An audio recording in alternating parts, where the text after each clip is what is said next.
행복이 먼저다. 구독 버튼 잊지 마세요. 안녕하십니까. 행복이 먼저다. 오늘은 부자가 되는 길에 대해서 몇 말씀 드리도록 하겠습니다. 우리가 자본주의 사회에서 살잖아요.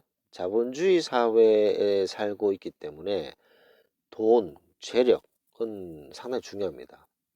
이 돈이 있느냐 없느냐는 본인이 생활이 편리하거나 불편할 수 있는 거죠. 자, 그렇다면 부자가 되려고 모든 사람들이 노력 안 하는 사람 없죠. 다 노력을 하고 있습니다. 근데 어떤 사람은 부자고 어떤 사람은 부자가 아니고 본인이 부자라고 생각하고 본인은 부자가 아니라고 생각하고 정말 부자가 있고 정말 가난한 사람이 있고 천차만별입니다. 부자이면서 부자라고 생각 못하는 사람도 있고 가난하면서 부자라고 생각하는 사람도 있고 여러 사람들이 많습니다. 부자인데도 뭐 자기는 가난하다고 생각하는 사람도 있고 이게 왜 그럴까요?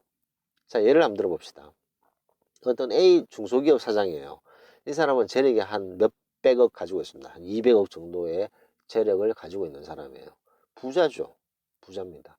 근데 이 사람이 예를 들어서 어떤 모임을 갔는데 중소기업 대표 몇 명과 더불어서 어떤 경제인 모임을 갔는데 거기에는 뭐 삼성, 현대, SK 등등등 메이저급 사장들이 쭉 있는 거죠. 회장들이. 자, 그 사람들하고 얘기했을 때, 본인은 너무나도 가난하다라고 생각을 할 수도 있습니다. 그래서 이 사람은 몇백억의 재산을 가지고 있지만 본인은 아직 멀었다. 나는 부자가 아니다. 라고 생각하는 사람도 있어요. 왜냐, 이 사람은 객관적으로 많은 돈을 가지고 있지만 본인은 부자가 아닌 거죠. 자, 반면에 어떤 사람은 돈이 그렇게 많지는 않은데 마음이 부자인 사람이 있습니다. 그래서 그 사람은 뭐 나도 부자라고 생각해. 엄청나게 돈은 많은 건 아니지만 나는 부자라고 생각해. 자, 이 차이가 뭐냐?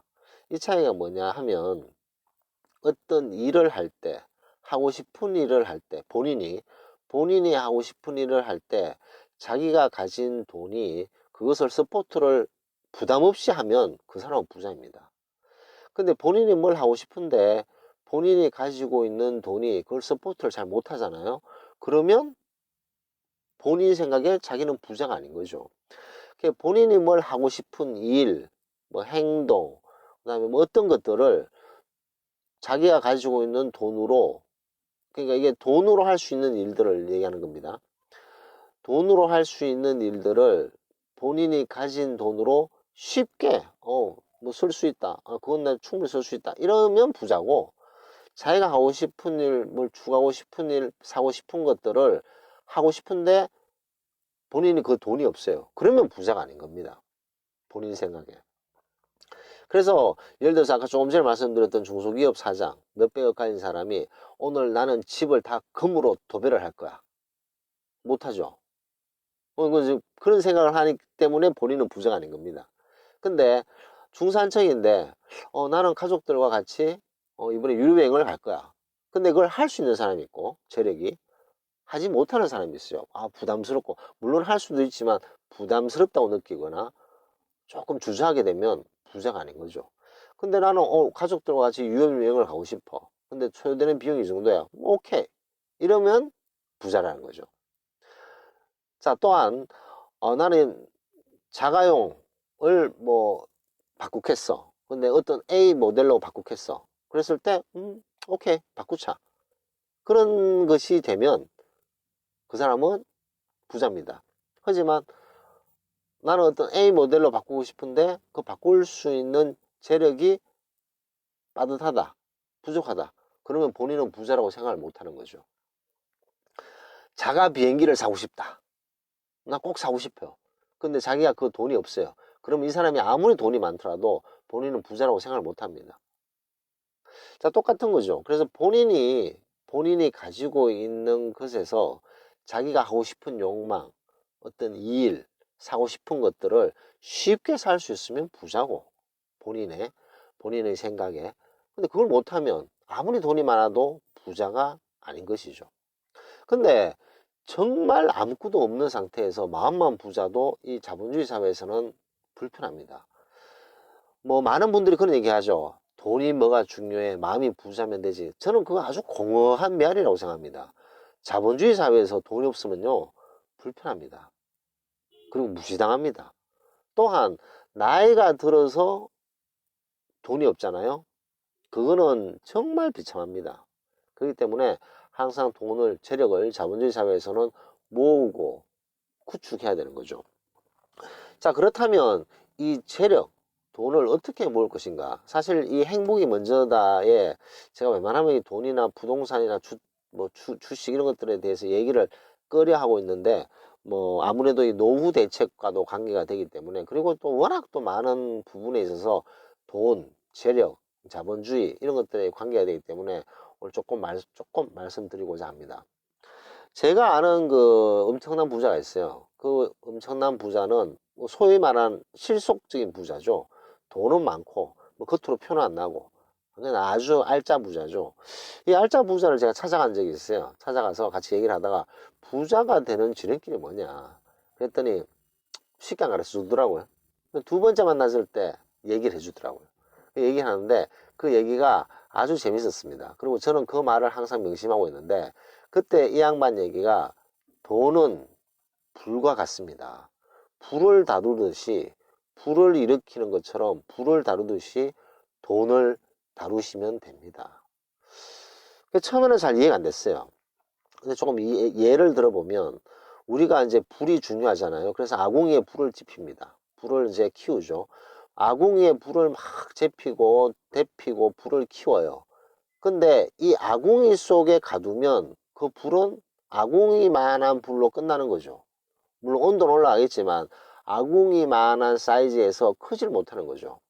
자, 근데 아궁이에서 불을 키운 다음에 그 불수시개를 하나는 논에 던지고 하나는 밭에 던지고 하나는 숲에 던지면 그 중에 몇 개가 불이 붙어서 큰 불이 되는 거죠.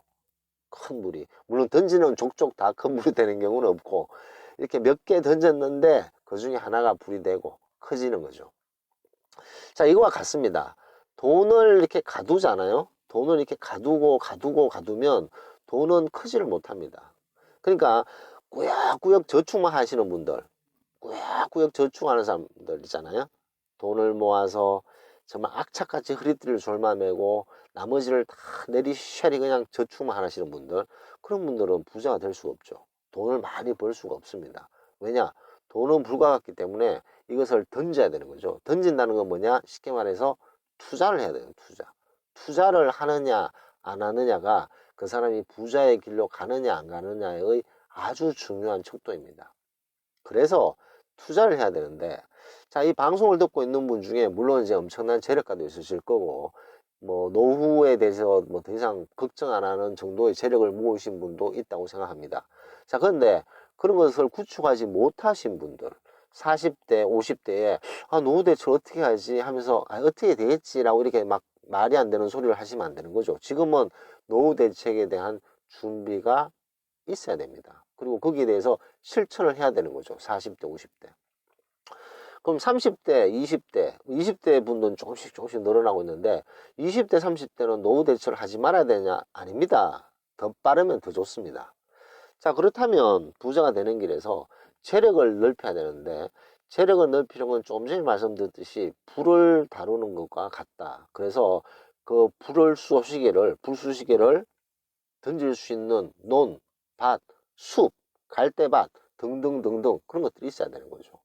자, 그래서 지금 노후가 걱정되고 노후 대출 어떻게 하지? 노후 자금을 어떻게 준비를 하지? 라고 걱정하시는 분에게 저는 묻고 싶은 것이, 투자할 수 있는 주식 펀드, 그 다음에 주식, 펀드, 금, 외환, 그 다음에 부동산 이런 것들에 대한 계좌가 있습니까? 라고 이제 묻습니다. 뭐 부동산은 이제 자기가 따로 사야 되지만 주식, 펀드, 금, 그리고 외환, 뭐 그것이 뭐 미국 달러도 되고 그다음에 일본의 엔화도 되고 그런 계좌를 가지고 있냐 이거죠. 자, 그래서 그 노후 대책에 별 준비를 안 하시고 뭐 어떻게 되겠지 하시는 분들은 이런 계좌가 없는 분들도 들어있어요. 주식은 뭐 남들이 하니까 주식 계좌를 가지고 있지만, 자, 근데 이런 계좌를 항상 가지고 있어야 됩니다. 그래서 상황에 따라서, 왜냐면 경제는 이렇게 항상 돌고 하거든요. 올라갔다가 피크 끝없이 올라갈 것 같다가 스탑해서 푹 떨어지면서 불황이 되고, 모든 사람은 이제 끝이다. 완전히 이제 정말 부동산은 끝이야. 주식은 끝났어. 이제 저 나라의 펀드는 끝났어. 이럴 때 투자를 하고, 정말 끝없이 올라가네. 옆집 아줌마, 옆집 아저씨가 다 투자하네. 모든 사람들이 다 투자하네. 그때 팔고 나오고. 이런 식으로 어떨 때는 주식, 어떨 때는 펀드, 그런 것들을 이제 계속 사고 팔고 하는 거죠. 근데 이 사고 팔고 하는 것이 하루 올랐다고 팔고, 하루 내렸다고 뭐 사고, 이런 게 아니라, 긴 안목을 보면서 이제 투자하고 지속적으로 그 종목을 이제 유지하는 거죠. 저는 개인적으로 20년 되는 주식 그 종목이 있습니다. 그리고 하나는 15년 정도 되는 주식 종목이 있죠. 자, 그런 종목은 저는 이제 완전히 그냥 그 너무너무 좋아하는 종목이죠. 그런 종목은 여유 자금이 생길 때마다 계속 넣는 거죠. 떨어지면 뭐 또 사고, 떨어지고 오르고 이런 게 중요하지 않죠. 근데 계속 사는 거죠. 계속. 그것이 뭐 많은 돈이든 적은 돈이든 여유 자금이 생겼을 때 그것을 계속 투자를 하는 거죠. 계속 그 종목에. 그런 종목이 하나, 둘, 셋 정도만 돼도 아주 좋습니다. 세 개에, 오늘은 A, 내일은 B, 다음 달은 C. 여유 자금이 생길 때마다 조금이라도 계속 사놓는 거죠. 그러다가 보면 A, B, C 중에 갑자기 확 오를 때가 있어요. 확 오를 때 대부분의 사람들은 계속 오르겠지? 라고 생각을 합니다. 근데 그때 이제 좀 처분을 확 하는 거죠. 처분을 이렇게 하고, 다 팔면 안 되고, 어느 정도 남겨놓고, 보통 원금 정도 남겨놓고 나머지는 다 찼죠. 다 이제 그 현금화 시킨다고 하죠.